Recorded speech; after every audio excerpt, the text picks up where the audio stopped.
Buli lukya obubonero bw'obutakkaanya wakati w'omubaka wa Nnyendo Mukungwe Mathias Mpuuga era kamisona wa Paalamenti ne Robert Kyagulanyi Ssentamu ono nga ye pulezidenti w'ekibiina kya NUP bwongera okweyoleka weewaawo nga bannaddiini ssaako ne gavumenti y'e Mengo bafubye nnyo okubagatta. Kinajjukirwa nti gye buvuddeko mu kusabira amaaso moogi okwali ku Lutikko Lubaga ku mazaalibwa ge ag'emyaka 7 Mathias Mpuuga yatuuzibwa mu kifo kye kimu ne Kyagulanyi Robert Ssentamu, ekintu ekyasanyusa ennyo mu kwataddamula Charles Peter Mayiga era bwe yali awo obubaka bwe n'akyogerako.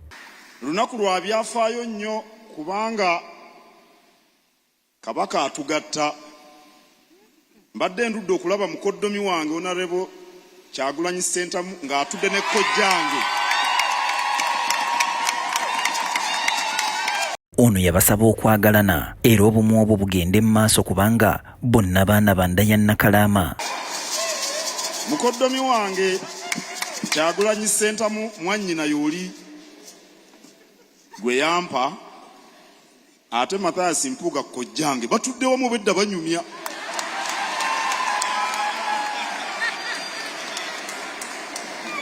Era emboozi eyo yeeyongera obutasirika.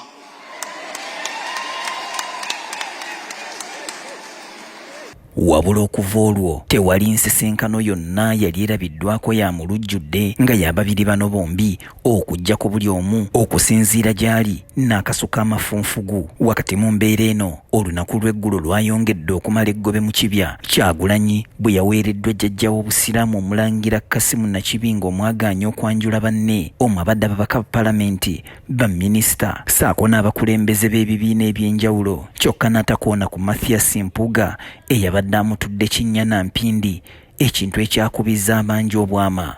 Ndabye n'abangi abaagala okujja omugaati mukama kampita Honorable Kyagulanyi ono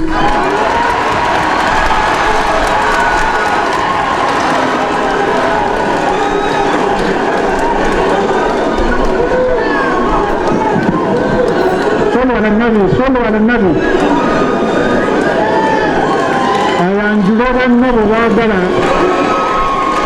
okubanga bavuganya gavumenti n'omuzimbayi. Kino kyatanudde Katikkiro wa Buganda Charles Peter Mayiga era bwe yatuuse okwogera n'amujjukiza nti alina gwe yeerabidde okwogerako, ono nga si mulala ye Mathias Mpuuga Nsamba. Gw'otaalabye ssebo Honorable Kyagulanyi ng'oyanjula abakulembeze b'ebyobufuzi ye muganda wa Mathias Mpuuga alaawo tewamulabye nategedde kubanga eri gye yatudde nange bandetedde kapapula nabadde simulabye bulungi.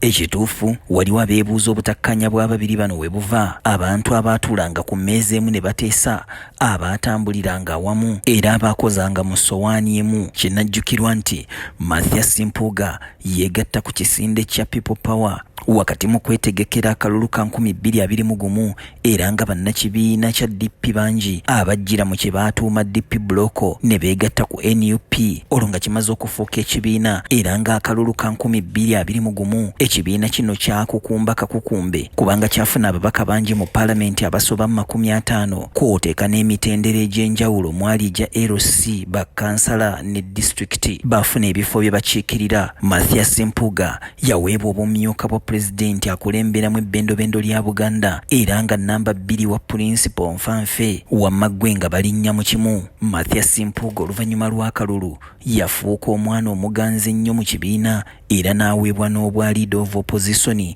nga yakulira oludda oluwabula gavumenti mu Paalamenti nga wayise emyaka 2 n'ekitundu nga ssemateeka bw'alagira nti ekibiina kisobola okukyusa leader of opposition. Ono yaggyibwako obwa leader of opposition ne kuteekebwako Joel Ssenyonyi omubaka wa Nakawa, ate Mpuuga n'aweebwa obwa kamisona nga bwe kiri nti akuwadde obwami abaakuwadde kulya. Mpuuga nga yakaweebwa ekifo ky'obwa kamisona ba Paalamenti yeegatta ne bakamisona banne abawera ddala 4 okwali n'aba gavumenti ne beegabanya omusimbi bo gwe bagamba nti gwali mu mateeka. Era wano amawulire gatandika okusaasaana nti Mpuuga yenga ye yali amaze okukwata akavangata ka bukadde 5 ebijjudde obugule, so nga ate bo bannakibiina baakiraba mu ngeri ndala. Kino baakirabanga obubbi, obulyake, ssaako obukenuzi eri eggwanga n'okudiibudda ensimbi y'omuwi omusolo okw'ekika ekya waggulu. Wakati mu mbeera ey'okusika omugwa, Mpuuga yalagirwa azzeeyo ssente zino bunnambiro era aveeyo yeetondera eggwanga mu lujjudde,